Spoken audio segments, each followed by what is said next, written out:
नमस्कार दोस्तों। उत्तर प्रदेश के पूर्व उप मुख्यमंत्री डॉक्टर दिनेश शर्मा ने आज पारा के नरपत खेड़ा में श्री रविंद्र मानव सेवा संस्थान द्वारा बनने वाले वृद्धा आश्रम की नींव रखी।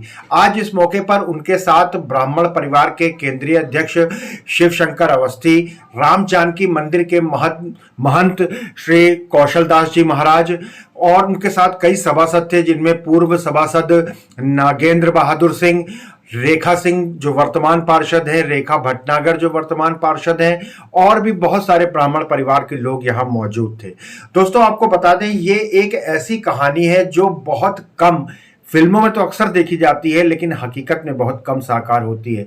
एक नवयुवक कोटा राजस्थान में निरसहाय सड़क पर किनारे पड़े एक वृद्ध को देखता है और सोचता है कि मैं कब मल्टीनेशनल कंपनी की नौकरी छोड़ूंगा और किसी वृद्धाश्रम का समाज सेवा का काम शुरू करूंगा। वही सपना आज राजधानी लखनऊ के पारा में साकार किया है रितेंद्र नाथ मिश्रा ने। उन्होंने अपने पिता के नाम पर रविंद्र मानव सेवा कल्याण संस्थान शुरू किया। तो आइए उनसे भी बात करेंगे। उनसे पहले बात करते हैं डॉक्टर दिनेश शर्मा। कॉन्सेप्ट भारत की व्यवस्थाओं में मैं समझता हूं कि जिसको आज लोग बोलते हैं कलयुग आ गया है। इस कलयुग में या यूं कहें कि कुछ आजादी के कुछ सालों के बाद से ये व्यवस्था प्रचलन में आई है भारत में ज्यादातर। पहले कोई स्वरूप रहा होगा वृद्धाश्रम का, मैं नहीं जानता, लेकिन पहले जो स्वरूप हुआ करता था कि गांव में जो बुजुर्ग होता था वो पूरे गांव का बुजुर्ग होता था।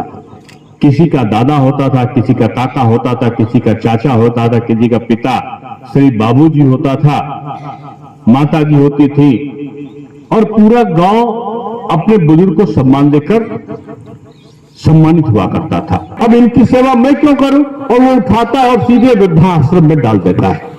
ये व्यवस्था पश्चिम की व्यवस्था है, पश्चिम दर्शन है। ये वृद्धों के प्रति आस्था का भाव जिसको उठाने का संकल्प लेता है समाज। मैं इसलिए रविंद्र मानव सेवा संस्थान को साधुवाद दे रहा हूं कि राजेंद्र जी, आप जितेंद्र जी, आप कम अवस्था में ही आप यहाँ के रविन्द्रनाथ जी, आप लोग अपने पूज्य अपने पूर्वज शंभुनाथ मिश्रा जी और सुरजा देवी जी के नाम पर आज पूज्य कौशल जी महाराज के सानिध्य में वृद्धाश्रम बना रहे हैं। मैं मुझे देखता था, अभी कोरोना में मुझे देखकर मेरे रोंगटे खड़े हो गए कि पिता की लाश कोरोना में पड़ी है और बेटा नगर निगम में फोन करा रहा है, और कई तो फोन मुझे आए कि साथ किसी से कह दीजिए उठा ले जाए, उनकी डेथ हो गई। चला गया मातृ ऋण, कहां चला गया पितृ ऋण, उसको लोग भूल गए, और भूलने के बाद अपने सुख और सौंदर्य के लिए, अपने स्वांता सुखाय के लिए उन्होंने अपने जीवन को दूसरे देशों को समर्पित कर दिया। श्री रविंद्र मानव सेवा संस्थान के द्वारा ये किया हुआ बहुत ही पुनीत व अच्छा कार्य है, जिसकी जितनी सराहना की जाए वो कम है। आज के वर्तमान परिवेश में इसकी बहुत आवश्यकता है। काफ़ी संख्या में जो वृद्ध जिनको कोई स्थान नहीं मिलता, जिनको कहीं पर सहारा नहीं मिलता, उनका वृद्ध जीवन वृद्धाश्रम में ही बीतता है। इस पुनीत कार्य के लिए इस संस्था के आयोजक श्री रितेंद्र नाथ मिश्रा जी व अन्य सहयोगियों को बहुत बहुत बधाई। रितेंद्र जी, आज के समय में लोग अपने अकेले माँ बाप को नहीं संभाल पाते हैं और आपने तो एक वृद्धाश्रम की नींव आज रख दी है। पहले तो ये बताइए कि कैसे ये ख्याल मन में आया, क्योंकि एक मल्टीनेशनल कंपनी में आप नौकरी कर रहे थे, अचानक छोड़ करके, और समाज सेवा, फिर ये वृद्धाश्रम की नींव, कैसा ये मन में विचार आया? मैं 2013 में जयपुर में पोस्टेड था, तो वहाँ पे 4:30 बजे करीब मैं कोटा जा रहा था, मेरा कोटा टूर लगा हुआ था। तो वहाँ जब मैं जा रहा हूँ तो सुबह मैंने एक पेपर लिया, पेपर जब मैं लेके शाम गाड़ी में बैठा हूँ और ट्रेन में पढ़ रहा हूँ, तो कोई अपने माँ बाप को जो सेंसलेस थे शायद, उनको लेके रजाई गद्दे समेत, जाड़े का समय था, ये दिसंबर का महीना, उसमें लेके उन्होंने रोड पे फुटपाथ पे छोड़ दिया सोते हुए। उनको नहीं पता, जब वो सुबह उठते हैं 8 बजे के करीब तो रोने लगे थे। पब्लिक आती है उनके पास, उनसे पूछती कि भाई क्या हुआ, तो उन्होंने कहा कि बेटा हमें यहाँ कैसे है हमको पता नहीं। तो उन्होंने कहा कि आप लोग कहाँ रह रहे हैं, तो उन्होंने कहा ये भी नहीं हमको पता। तो उन्होंने कहा आपके बेटे का नाम क्या है, मुझको ये भी नहीं पता। उन्होंने कहा मेरे माँ का नाम, आपके बहू का नाम, पोती के नाम, पोते के नाम, उनको कुछ भी नहीं पता। वो बिल्कुल सेंसलेस हो गए। हमें समझते एक बीमारी होती है जिसके अंतर्गत दोनों जन पीड़ित थे और उसके अंतर्गत वो भूलने की बीमारी थी। फिर वहाँ पर पुलिस वगैरह कार्रवाई आई, लेकिन इसका मेरे ऊपर बहुत ज़्यादा प्रभाव पड़ा।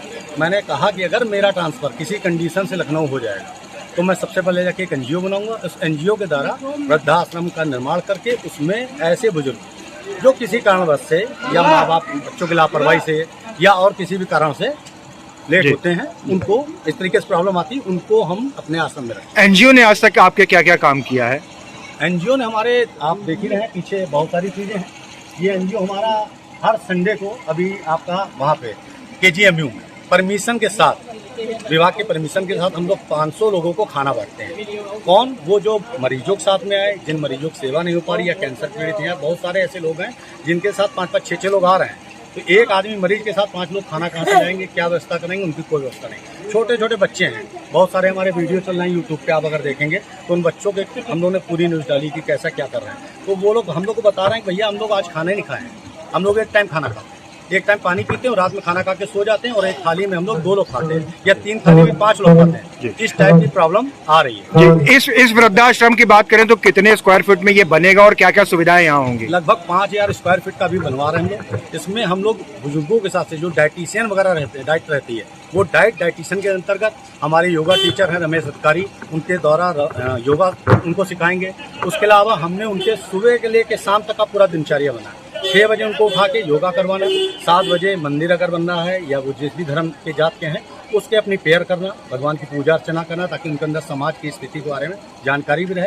उसके बाद उनको 8 बजे के करीब हम लोग नाश्ता पानी देंगे और वहीं पे आपको उनको टेबल पर न्यूज़पेपर और आपका मीडिया। कब तक ये निर्माण कार्य पूरा हो जाएगा? आपका जनवरी से स्टार्ट है, उसके बाद लगातार चलता रहेगा, प्रभु इच्छा।